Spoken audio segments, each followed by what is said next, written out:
So today's lesson is about replication, specifically DNA replication in prokaryotes. So how are we able to explain the mechanism of replication? Or how do we describe what replication is? Replication actually can also be called DNA synthesis, wherein we are making new strands of DNA from a parent strand. So this is our way of how the DNA can be made to propagate more. Because if you will remember from your mitosis, right? So you have your cell will be producing two daughter cells, right? So for each daughter cell to have an exact copy of the DNA of its parent, the parent should be able to replicate its DNA to be able to distribute it to both its daughter cells. So, in which part of the cell cycle does replication actually fit in? If you will remember, the cell cycle has a G1 phase, an S phase, a G2 phase, and an M phase, right? So, replication is actually the S phase. This is the DNA synthesis part, wherein in G1, your cell is growing and developing, and then if it's completely happy with that, it goes into the G naught phase. However, with the cell, some of them are preparing themselves into mitosis. So they replicate their DNA first, and then in G2 they replicate all the rest of their organelles, and they are getting ready for mitosis to happen, which is the M phase. So specifically in our discussion today, we are focusing on DNA replication, or basically how we make more of our DNA and how do we make sure that this DNA is an exact copy of the um, parent cell strand, right? Because one person has one set of DNA that is unique to him or her unless they have identical twins. So, um, in the olden days, there were different ideas on how DNA replicates itself. You can either have the conservative model, there is the semi-conservative model, and there is the dispersive model. So with a conservative model, the assumption is if you have a parent DNA, the daughter DNA would be a completely different form. So you will have one daughter DNA, and then the other would be your parent DNA. So basically, in the conservative model, the original DNA remains the same or intact, whereas with the semi-conservative model, the assumption is if you have a parent DNA, your daughter DNA would be a mixture of one parental strand and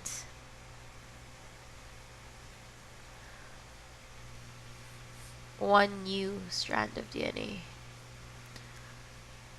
With the dispersive model, on the other hand, they have a different story. So if you have a parent DNA, they just they feel that the daughter DNA would be mixtures of both old and new DNA. So it's like segments of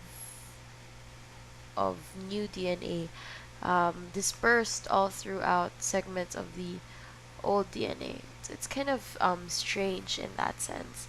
So from these three working models, the dispersive model can be automatically taken out of the equation, largely because it's kind of complicated as to how you would be chopping up the DNA and then get a result that is an exact copy of the original.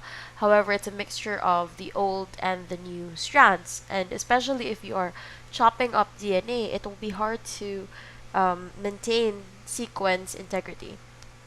So the dispersive model has been automatically removed from these three ideologies. However, between the conservative and the semi-conservative model, how do you determine which which model is actually the way DNA replicates? So here comes the Mendelssohn-Stahl experiment. What the Mendelssohn-Stahl experiment actually does is that they grew bacteria in a solution that contains 15 nitrogen. So this is actually a nitrogen isotope that is a bit heavier. So they grew bacteria in a medium with 15 nitrogen. So which means that when the DNA replicates, they take the nitrogen, the 15 nitrogen, into this from the solution and integrate it into their DNA. From there, after you extract the DNA, and they perform density gradient centrifugation, this DNA, because it's fairly heavier, is found at near the bottom of the tube. So this one you would know is consists of the original parent molecule. Now from the stock, from the bacterial stock where you grew the bacteria, so you have the bacteria here, which I grew at 15 N. From this stock, they took another stock and grew it in a solution that now contains 14 nitrogen, which is a lighter isotope of nitrogen. So, which means that they now, when this bacteria propagates, it will be synthesizing DNA, but this time the nitrogen they will be integrating will be that of the 14 nitrogen. So which means it's a lighter version of the nitrogen. Now, they extracted DNA from there and they found that the pellet is somewhere in between. It's not 15 nitrogen exclusively, but it's also not 14 nitrogen exclusively because the band will be found here. So this led them to believe that DNA replicates in a semi-conservative fashion wherein one strand is that of the parent DNA and the other strand is that of the new DNA strand, the newly replicated strand. So they tried to work this out again. So from this culture, they made another culture, but this time still using 14 nitrogen. So which means that all new strands will be incorporating 14 nitrogen once again. So when they extracted that DNA and performed density gradient centrifugation, they found that this new this new pellet, there's a new pellet that can be found here, which is basically the second generation daughter molecules, which have been exclusively grown from 14 nitrogen. But as you will see, there will still be some remnants of the first generation molecules. So this once again shows that the DNA replicates in a semi-conservative fashion. Otherwise, if it replicated in a conservative fashion, when you do the first generation molecule, right, you should be seeing two bands. The band with the exclusively 14 nitrogen band and the band that is exclusively 15 nitrogen, if it were conservative, so that the parent molecule remains with the parent molecule, whereas the DNA strands are completely new. There is no mixture between the 15N and the 14N. Instead, what we are observing is a hybrid DNA between the 15 nitrogen and the 14 nitrogen, which indicates that the new DNA strands are synthesized from, or rather, is a mixture of the parent strand and the new strand. So with that settled, let us look into how replication occurs in prokaryotes. So first, you have to remember that your DNA is um, winding. It's a winding DNA, and it has supercoils, which is its tertiary structure. So how do we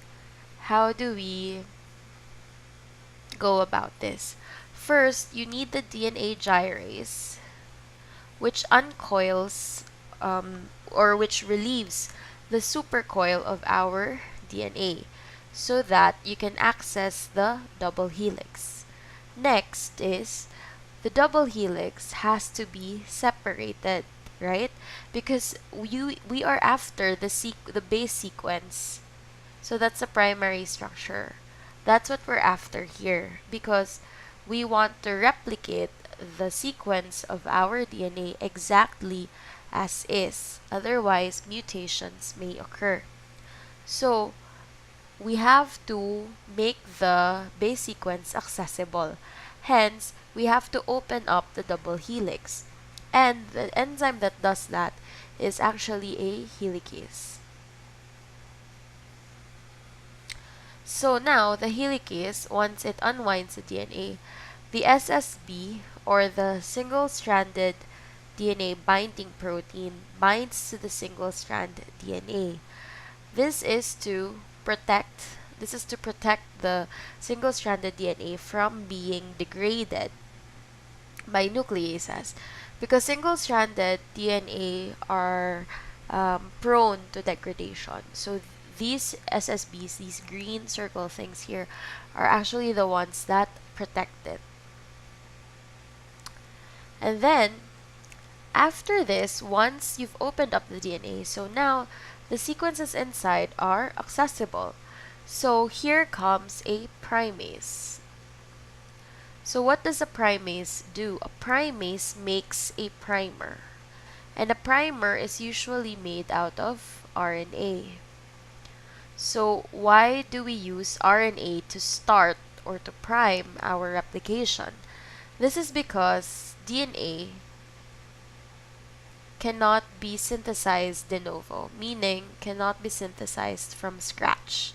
Because a DNA needs a pre-existing 3' hydroxyl group. So if you will remember the sugar group, the sugar in your DNA, they need this structure here to already be existing so that the new nucleotides can bind to this. So without this, replication cannot start. On the other hand, RNA can be synthesized de novo. You can do it from scratch.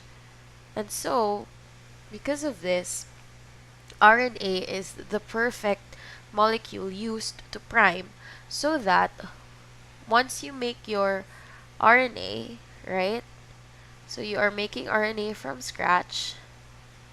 And so now you have the 3' hydroxyl group in existence so that the DNA nucleotides can bind to this.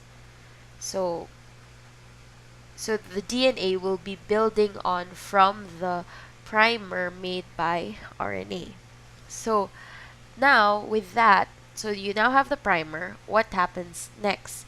The next thing that comes in would be your DNA polymerase.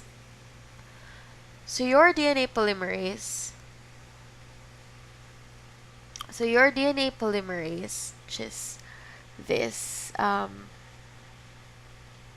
this blue thing here, your DNA polymerase comes in. So from the term polymerase, it means it makes polymers, and specifically, it makes DNA polymerase. So these polymerases, one polymerase binds to one strand and the other polymerase binds to the other strand. And the polymerase has a subunit called the beta subunit or the beta clamp or the beta sliding clamp. What does this do? This clamp here, which looks like a neck pillow, actually holds the polymerase in place so that it can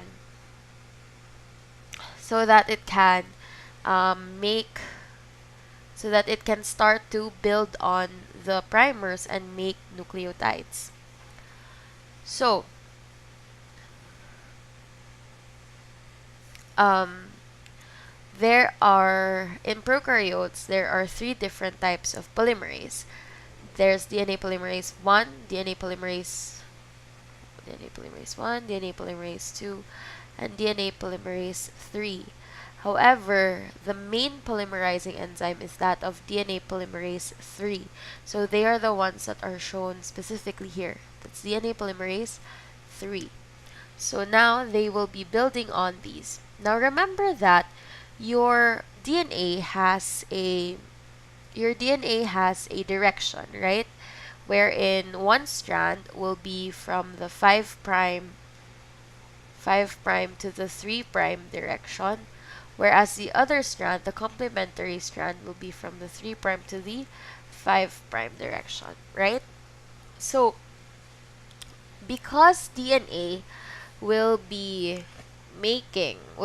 needs a 3 prime hydroxyl group before it to start to keep on adding the new nucleotides too, we are effectively synthesizing DNA from the 5 prime to the 3 prime direction. So whether that is in this strand or this strand, DNA will always be synthesized 5 prime to 3 prime direction. Hence, this one will only be advantageous if you are using this strand here to, to synthesize the 3 prime to the 5 prime region, because when I synthesize DNA from 5 prime to 3 prime, it'll be directly complementary to the 3 prime 5 prime strand, right? Hence, this strand is called the leading strand.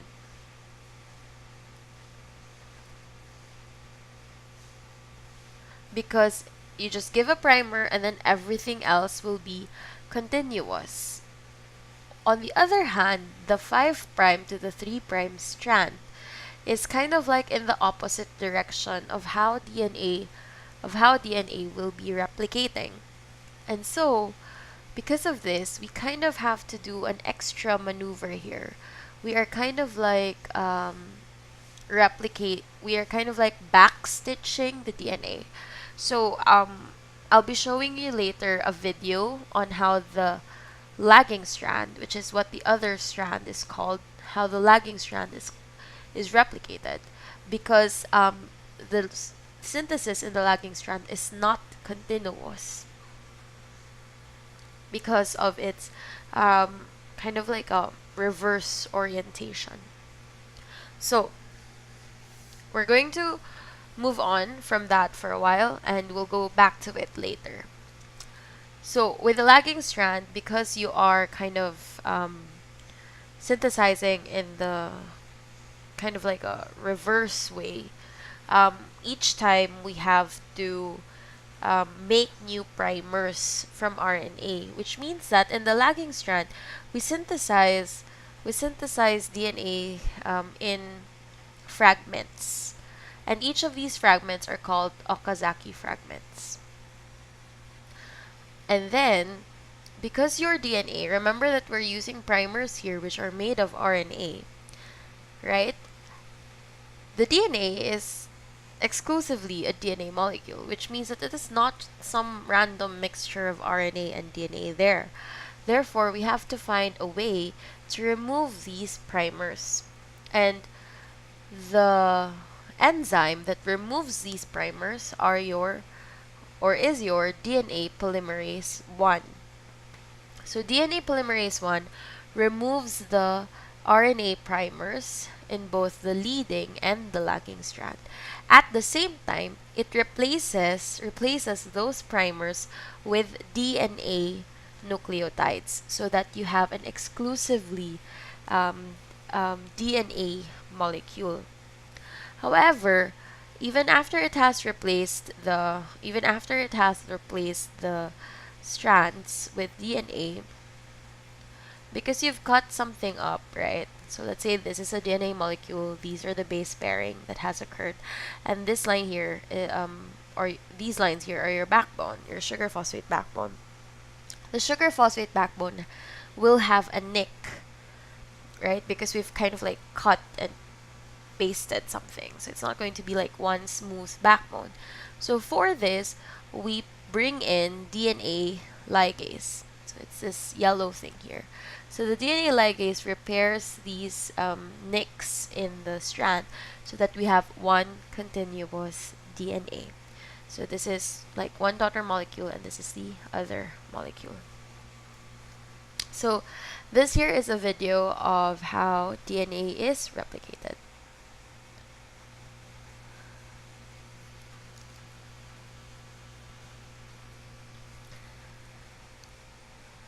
So kind of like a complicated machinery, right? But it's not too bad. So this part here is your parent DNA. This blue thing here, which is whirling out of control, right, is your helicase. So it's actually the one that unwinds your DNA into one strand here and the other strand here. So into two single-stranded separate strands. And then this one here is one polymerase, and this here is another polymerase. So this here, if you will find, it will be synthesizing DNA continuously. Whereas in this one here, this is the lagging strand actually. So we will kind of see how it goes.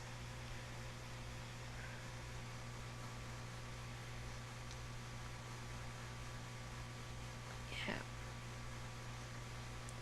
So if you will see here, parent strand, leading strand, and this is the lagging strand.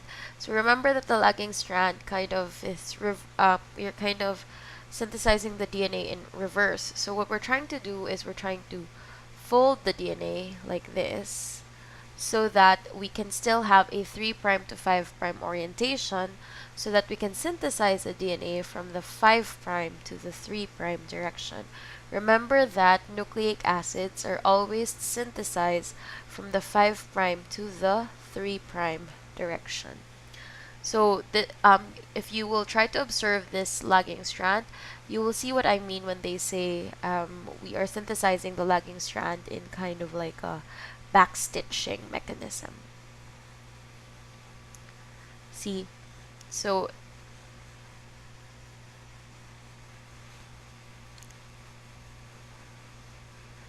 here, the helicase unwinding the DNA.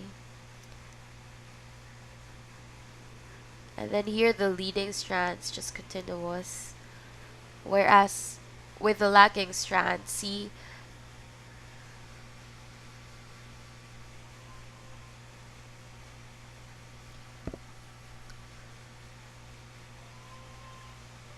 so see, it's the lagging strand has to be folded in loops so that you can have a 3', 5' direction, and then it's synthesized that way.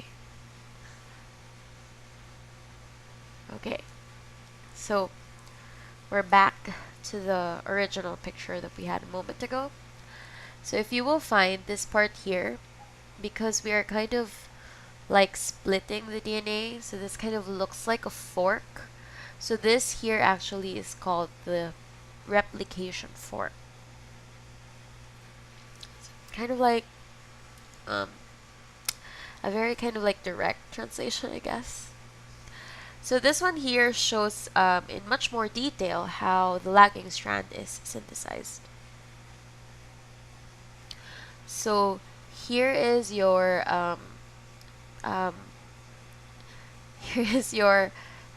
parent DNA, and then this is the leading strand and this is the lagging strand.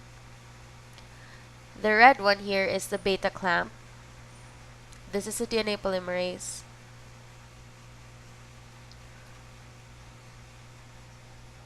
This is the helicase, and this is the primase. These are your SSBs, the brown ones. See?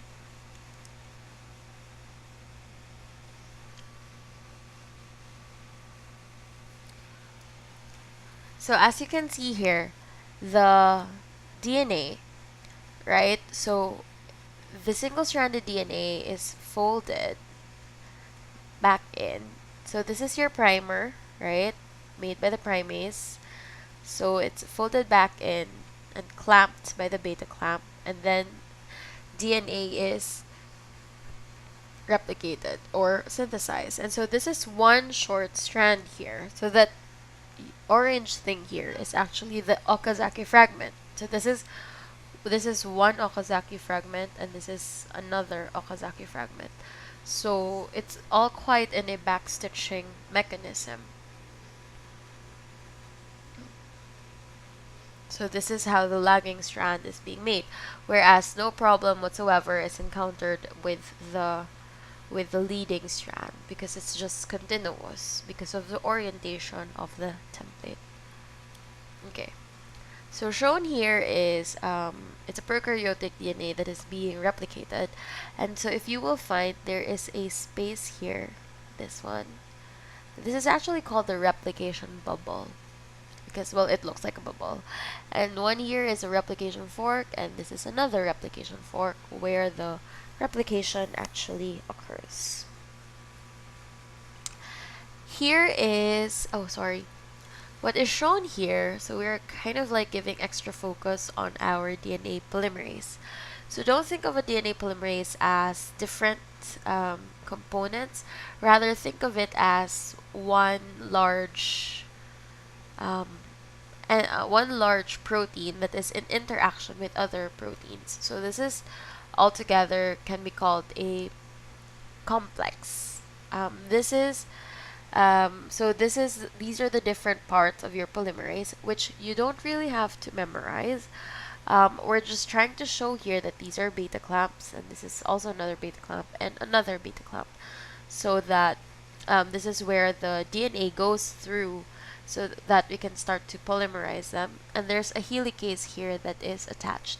So the point of this here is just to show you that the polymerase has to work with other enzymes such as the helicase for it to function well, and that the polymerase is not some simple protein, but that it will have different subunits found in it that are important for its functioning. Okay, so how do we actually form phosphodiester bonds to a growing DNA strand? So remember when we emphasized that the DNA has to have a pre-existing 3' hydroxyl group here so that the next nucleotide can come in, right? The next nucleotide, which is this one here, this part there, this one here is actually in the form of a triphosphate. So you need a triphosphate because the cleavage of this bond provides the energy needed for this new bond right here to form so that a phosphodiester bond can be formed. If you can see here, this is your DNA polymerase and it has magnesium as a cofactor. If you remember from our discussions on on enzyme and their mechanisms for catalysis, you will remember that magnesium functions as a cofactor, and at the same time it also functions as a metal sink, as an electron sink rather. Why do you need an electron sink? So if you will look at this structure here, the phosphate groups are really negative groups. They're highly negative. So it's kind of difficult for things to attach to them. So because of that, you need a metal sink so that the enzyme will be able to bind to your nucleotide triphosphate here, nucleoside triphosphate, so that it can bring it closer to the growing strand right here, and to now it will be able to catalyze the formation of a phosphodiester bond. So see here, this is an important mechanism because it shows here that with the 3' hydroxyl group in place, it actually is the one that attacks the phosphate group so that a phosphodiester bond can be formed. and thus facilitating also the cleavage of the diphosphate here. So this one once again shows 3' hydroxyl group right here attacks the first phosphate group, and then the diphosphate is cleaved out. So this is your new nucleotide coming in place. And so now the new nucleotide, once it's incorporated into your DNA, this there's also another 3' hydroxyl group available for binding. So this is how phosphodiester bonds are formed. Okay, now prokaryotic chromosomes or prokaryotic DNA are circular in nature. They are round. So how do you stop replication? Because if you don't stop them, replication will occur and they will just go roll and roll around. So it will continue to replicate again and again because this is a circular chromosome. Because of this, it is important that we have terminating sequences. So here, the ter F, ter B, ter C, the ter sequences, they're actually the ones that help stop replication. The ter sequences are acknowledged by TUS monomers, so TUS, so that these proteins bind to the terminating sequences or the ter sequences so that they will function as a brake for the replication fork. And in so doing, it stops or it terminates replication. And so, because as well the DNA of chromosomes are circular, so that means that the the parent DNA kind of is intertwined with the new DNA or with the daughter DNA, and so we have to find a way to um, separate them. And so that's decatenation or the process of separating them, because this intertwined thing here is actually called a catenane.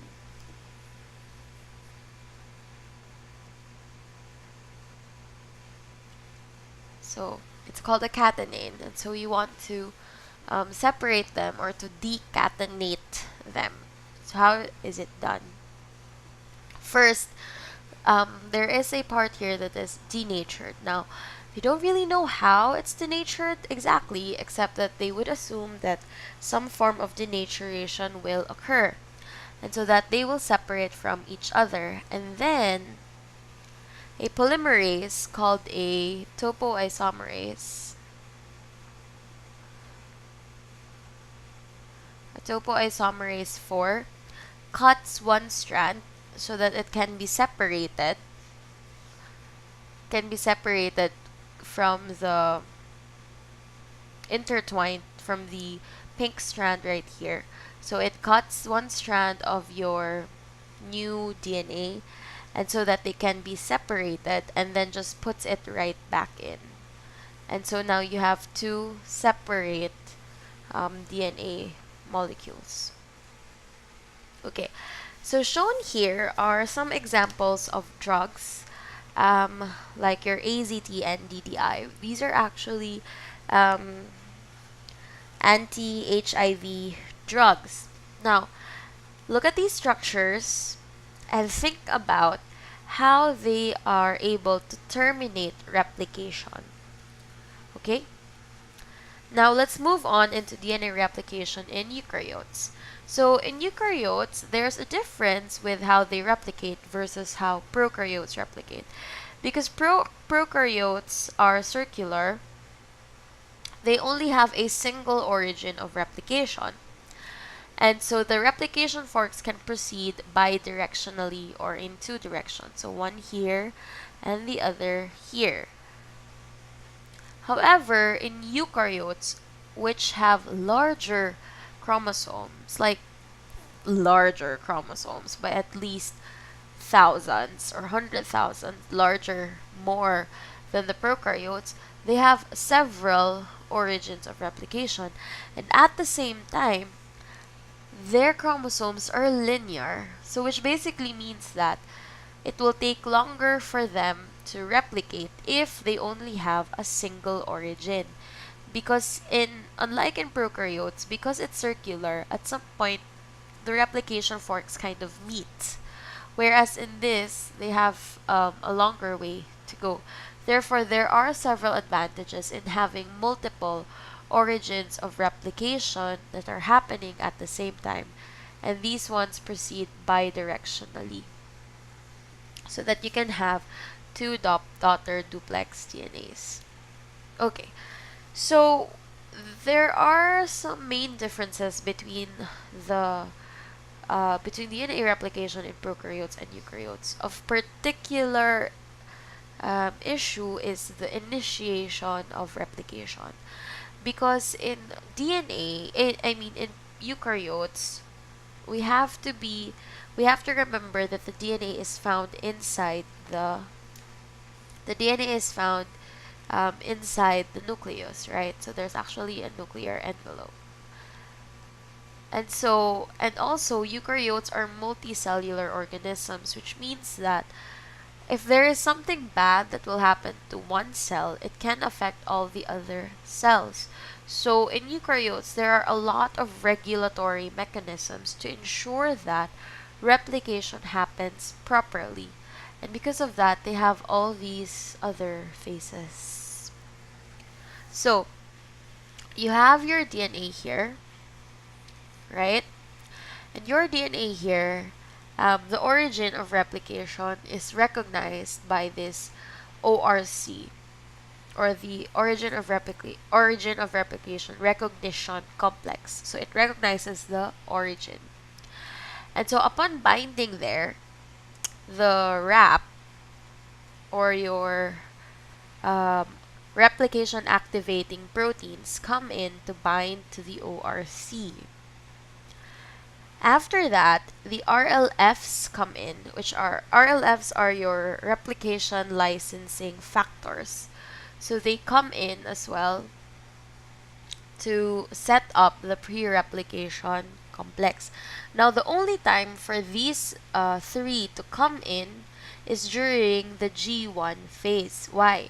Because it is at this time that the nuclear envelope is not yet fully made, right? Because this is just coming out of mitosis. So it's not fully established or fully made yet. Therefore, there are some spaces there wherein these cytosolic proteins can come into the DNA and bind there. So once all of them have already bind, there are some changes being done in the ORC, some allosteric effects that later on displaces these RAPs and RLFs. So it's because of the cyclin CDKs, which are kinases basically, to activate that activates the entire replication complex to happen. So so it's a kinase, so meaning it adds phosphate groups. So once it adds phosphate groups to all of these proteins, the RAPs and the RLFs are degraded, whereas the ORCs are now activated, and so it starts to separate, starts to open up the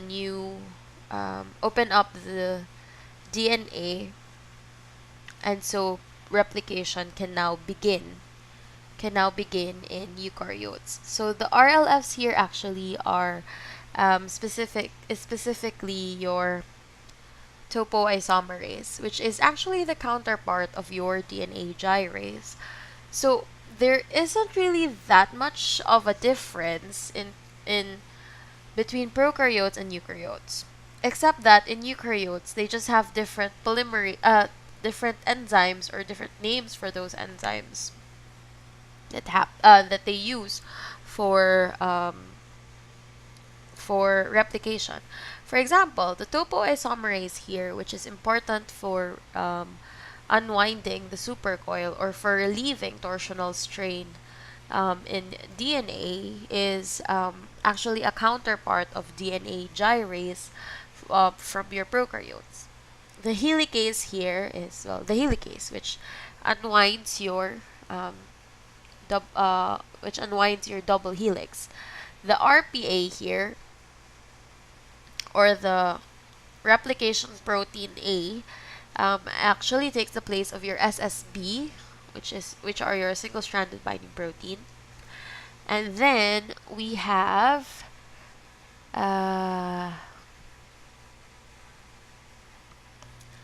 where is it? We have the primase. We have the primase, which is largely DNA polymerase alpha. So DNA polymerase alpha takes the place of the primase, and it's the one that makes the primers for your DNA. And then DNA polymerase delta is the main polymerizing enzyme in eukaryotes rather. So the DNA polymerase delta comes in. pCNA is actually the counterpart of your beta clamp. So it holds the polymerase delta in place. RFC, or replication factor C, is also another protein that keeps this entire complex in place for replication to occur. And so your polymerase delta can now polymerize the DNA here and here as well. Now remember that we have an issue with the lagging strand before, right? So it's also the same context with that of prokaryotes, wherein we are synthesizing them in a backstitching mechanism. So now we have DNA that will have both RNA and DNA nucleotides, and the one that removes the RNA nucleotides are actually RNase H1, this one here, and FEN1. So remember, in prokaryotes we only use DNA polymerase 1 to remove the RNA primers. Now we have two enzymes that do it. That's FEN1 and RNase H1. After that, polymerase delta comes right back in to patch up that strand, to replace the RNA nucleotides with DNA nucleotides. And after replacing them, DNA ligase comes in. So basically, it's more or less the same story, except that you have this additional pre-replication complex that is being assembled here, which is actually a regulatory mechanism that makes sure that our cells don't become cancer cells, wherein they just proliferate uncontrollably. So there is also another difference between prokaryotes and eukaryotes in terms of their termination. Because your eukaryotic DNA is linear, it actually has an end replication problem.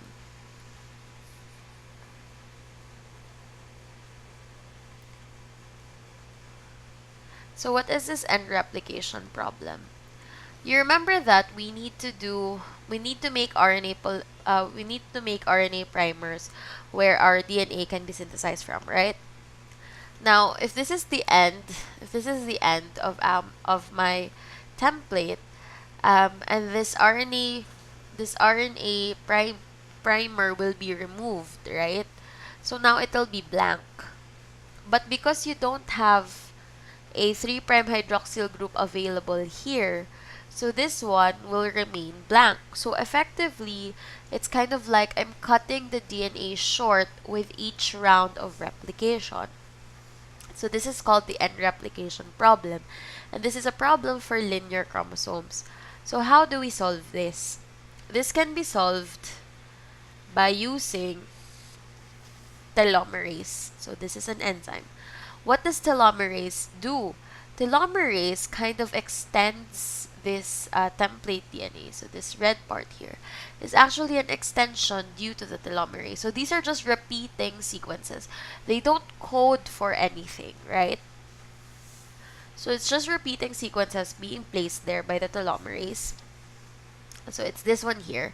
so that an RNA primer can be incorporated there, and then um, the strand, the DNA strand can be synthesized from that RNA primer.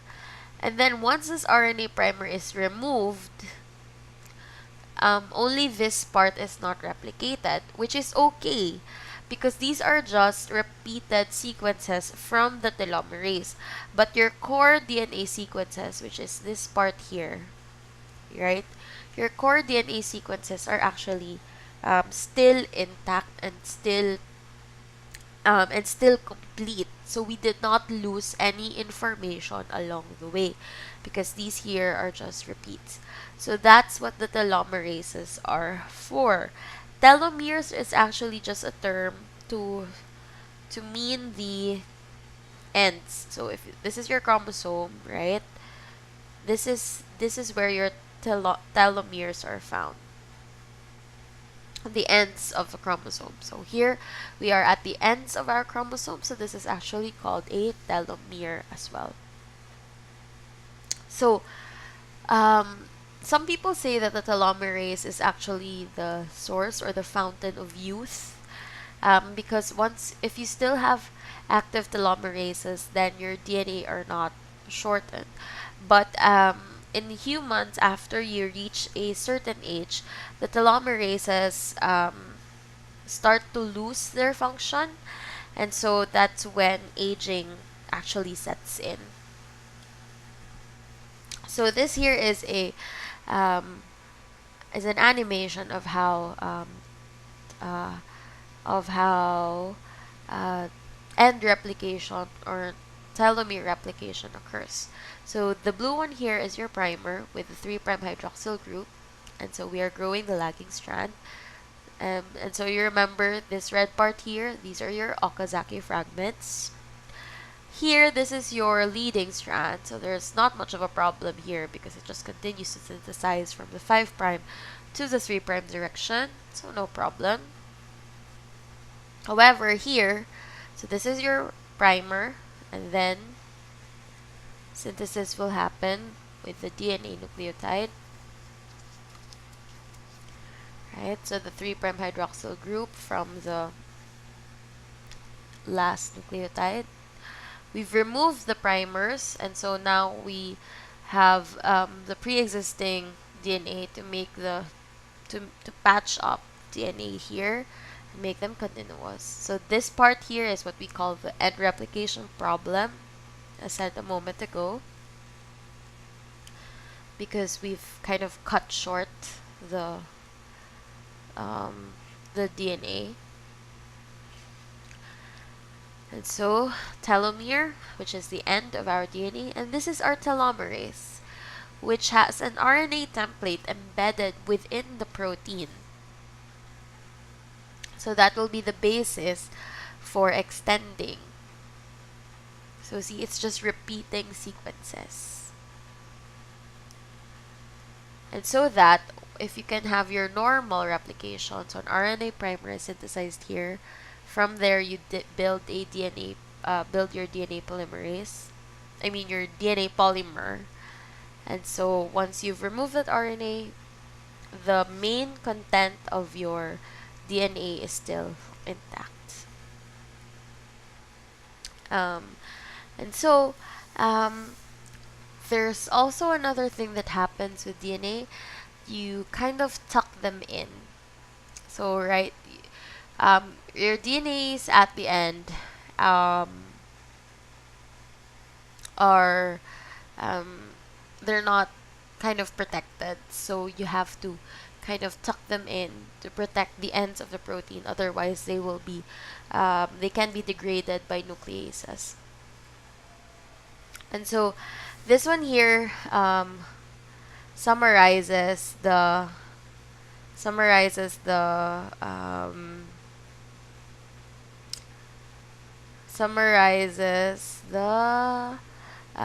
replication for both prokaryotes and eukaryotes.